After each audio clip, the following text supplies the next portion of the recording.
अशी प्रतिक्रिया उपमुख्यमंत्री एकनाथ शिंदे यांनी दिलेली आहे।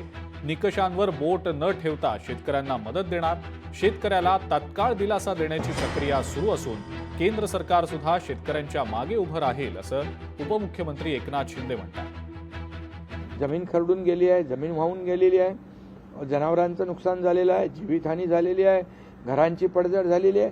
हे सगळं जे आहे हे सगळा विचार करून आम्ही कॅबिनेटमध्ये देखील चर्चा केलेली आहे की यावेळेस नियम, अटी, शर्ती यावर बोट न ठेवता त्या सगळ्या बाजूला ठेवून शेतकऱ्याच्या पदरामध्ये काय पडेल आणि त्याच्या डोळ्यातले अश्रू कसे पुसले जातील यावर आमचं सरकार अतिशय गंभीर आहे आणि आम्ही त्या बाबतीमध्ये 1-2 दिवसामध्येच चर्चा करून यामध्ये निर्णय घेणार आहोत की शेतकऱ्याला आणि ती जी काही मदत आहे ती मदत देण्याचं काम शेतकऱ्याला आम्ही करणार आहोत, तो निर्णय घेणार आहोत। शेतकऱ्यांना देखील मोठा दिलासा महायुती सरकार आमच्या सरकारच्या माध्यमातून दिला जाईल। लोकशाही मराठी, ऐका, पहा, जागरूक रहा। सरसकट 50,000 प्रति हेक्टर मदत करावी अशी मागणी आता आमदार रोहित पवार यांनी केलेली आहे।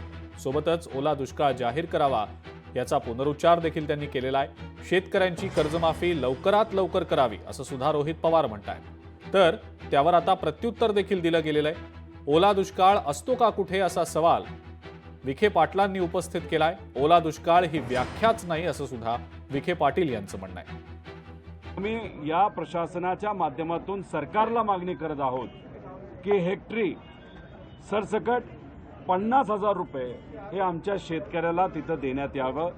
ओला दुष्काळ हा जाहीर व्हावा आणि कर्जमाफी लवकरात लवकर करावी आणि कर्जमाफीची हीच ती वेळ अशा अनुषंगाने या सर्व मागण्या आम्ही कलेक्टर साहेबांना दिलेल्या आहेत।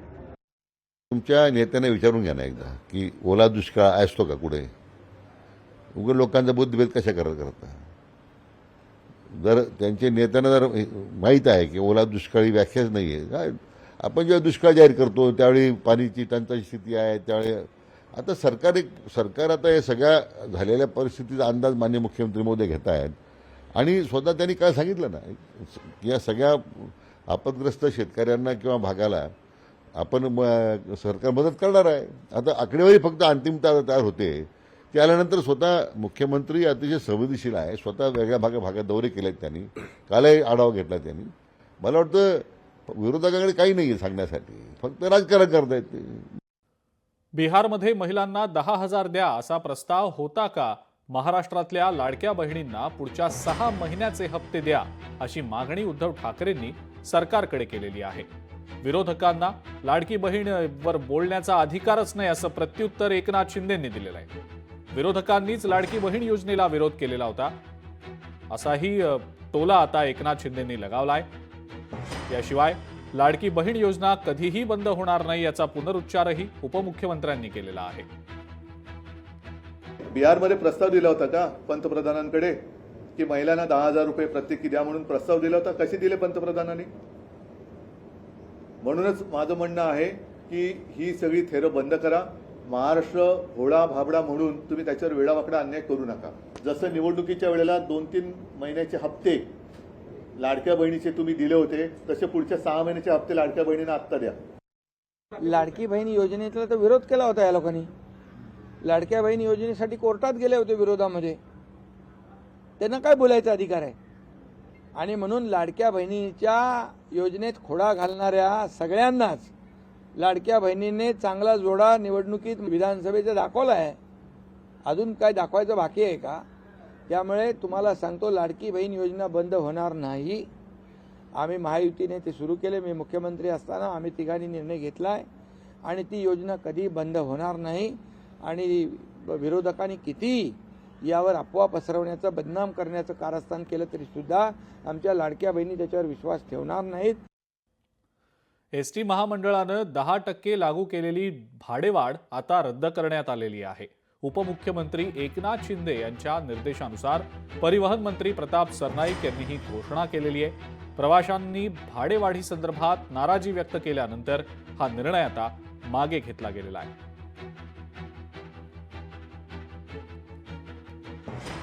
भाडेवाढ वगैरे काही झालेली नाही. एस टी महामंडळाच्या काही गेल्या अनेक वर्षापासूनच्या परंपरा असतात की काही दिवाळीच्या सुट्टीमध्ये वगैरे जे काही मोठे रूट असतात त्या रूटवर 10% अतिरिक्त चार्ज हा लावला जातो आणि त्यामुळे हे 15 दिवसासाठी ती फक्त अतिरिक्त चार्ज तो असतो. त्यामुळे ही गेल्या अनेक वर्षापासूनची एस टीची ती परंपरा आहे. त्यामुळे ते भाडेवाढ वगैरे त्याला काही असं म्हणता येणार नाही. एस टी महामंडळाची दरवर्षी दिवाळीमध्ये 10% दरवाढ होते.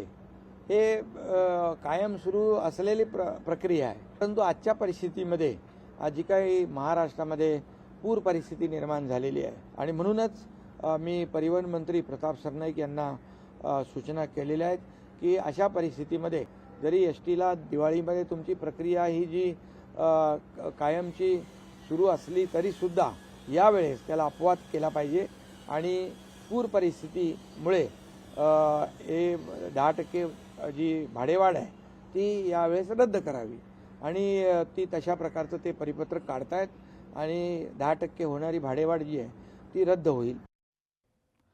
ठाकरेंच्या शिवसेनेचा शिवाजी पार्क इथं मेळावा पार पडणार असून दुसरीकडे शिंदेंच्या शिवसेनेचा दसरा मेळावा गोरेगावच्या नेस्को ग्राउंडवर पार पडणार आहे. त्याआधी या दोन्ही पक्षांकडनं दसरा मेळाव्याची वातावरण निर्मिती करायला सुरुवात झालेलीच आहे.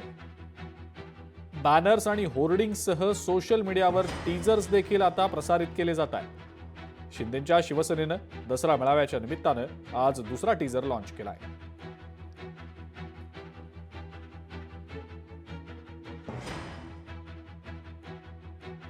माझ्या तमाम हिंदू बांधवांनो, भगिनी आणि मातांनो, दसरा मेळावा म्हणजे शिवसेनेचा अंगार, हिंदुत्वाचा हुंकार, स्वाभिमानी भगव वादळ, वाघाची भगवी टरकाळी, मराठमोळी आरोळी. चला जगाला दाखवून देऊया, या महाराष्ट्रात ब्रँड फक्त एकच.